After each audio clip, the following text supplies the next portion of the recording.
Bonsoir, bande de footeux et footeuses, et bienvenue dans la chronique de Jay. Ce soir, pas d'envolée lyrique, pas de fioriture vocale, l'heure est grave. En effet, une race de pseudo-supporters, exclusive à l'époque au Standard de Liège et surnommée les Veaux par le soi-disant journaliste sportif neutre Marc Delire, semble s'être reproduite et se répandre à une vitesse VV' telle un Covid considéré comme une grippette.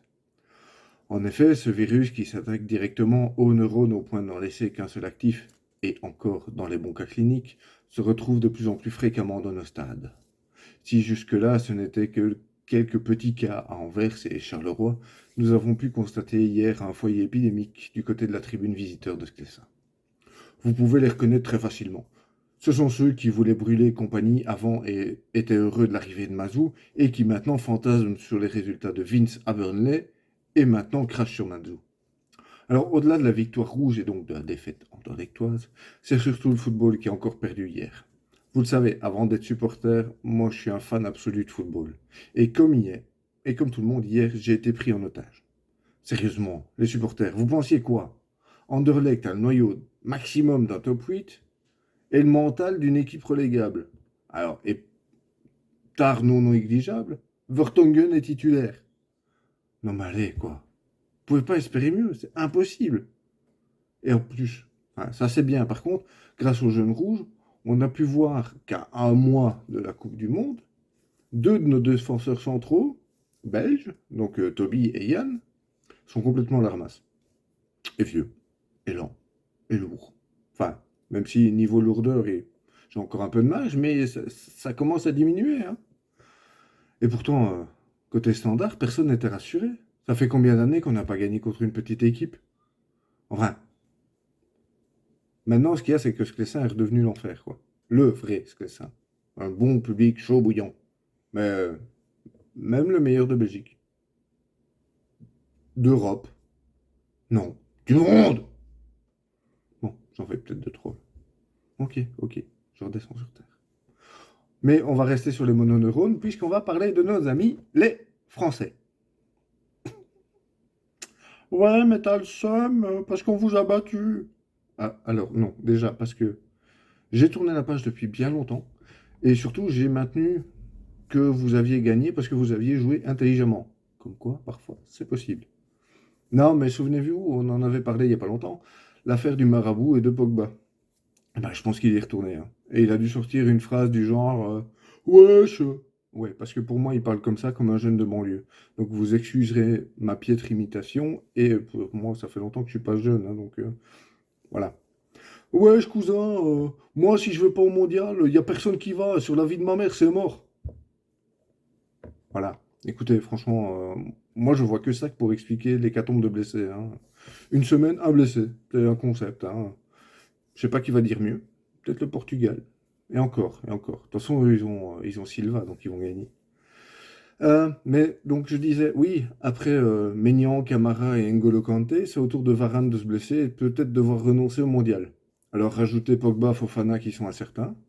Et à ce rythme-là, ils vont y aller avec les U21. Hein. Enfin, vous me direz, à 17 euros la chope, même moi je me ferais une fracture de moraline pour rester à la maison, moi. Pour tant qu'à faire. Mais bon, allez, comme chaque semaine, maintenant on passe aux petites actus en bref. La première se passe en Espagne avec le joueur Carlos Cler. Cet arrière-gauche de formation évolue à Elche en première division espagnole et il détient un record improbable. Il est devenu le premier joueur de la Liga à avoir joué 32 matchs consécutifs sans victoire. Non mais, qu'on se rende bien compte du niveau de chat noir du mec. Bon, est-ce qu'on peut dire que Elche ne l'a pas un peu cherché en le recrutant à Osasuna pour 2 millions d'euros? Non mais allô quoi. 2 millions pour un mec qui était donc déjà à 25 matchs sans victoire en tant que titulaire. Moi, j'aurais presque envie de dire qu'ils l'ont cherché. Mais bon, c'est leur argent, c'est pas le mien. Autre info, en bref, Cristiano Ronaldo pourrait être libéré de son contrat dès janvier. Donc, on se rappelle, hein, CR7 avait quitté le stade avant la fin du match face à Tottenham. Et il est désormais persona non grata auprès du coach Ten Hag. Bon, en même temps, il voulait déjà partir en septembre. Donc, on se doutait que ça allait pas durer non plus. Si gratuit, Chelsea serait sur les coups. je suis pas certain que ce soit l'idée des siècles pour les Blues. À moins, parce qu'ils ont déjà 8 autres joueurs de plus de 30 ans. Donc, c'est peut-être le moment idéal pour se lancer dans une carrière vétéran, hein. On ne sait jamais. Et alors, une dernière info qui m'a beaucoup fait rire.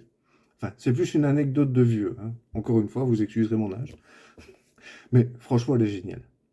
Elle concerne Laurent Blanc et Christopher Dugarry, tous les deux champions du monde avec l'équipe de France en 98. Si Blanc est resté dans le foot en tant que coach, Dugarry, lui, ces dernières années, a décidé de donner son avis avec son pote Jérôme Rotten sur les ondes radiophoniques. Enfin, quand je dis avis, il s'exprime à travers leur ego démesuré en se prenant pour les plus grands joueurs français de l'histoire depuis Zizou. Enfin, vous m'aurez compris. Eh ben, sur sa carrière, Laurent Blanc a marqué 136 buts, soit 47 de plus que Dugarry. Ah oui, oui, Dugarry, attaquant, en 17 ans de carrière, qui se vante d'avoir ouvert les portes de grands clubs tels que le Milan AC et le Barça, n'a inscrit que 89 buts en 497 matchs.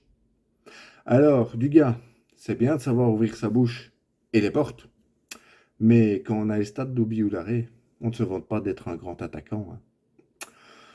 Bon allez, puisqu'on parlait des pintes à 17 euros, moi ça me rappelle que mon verre est vide.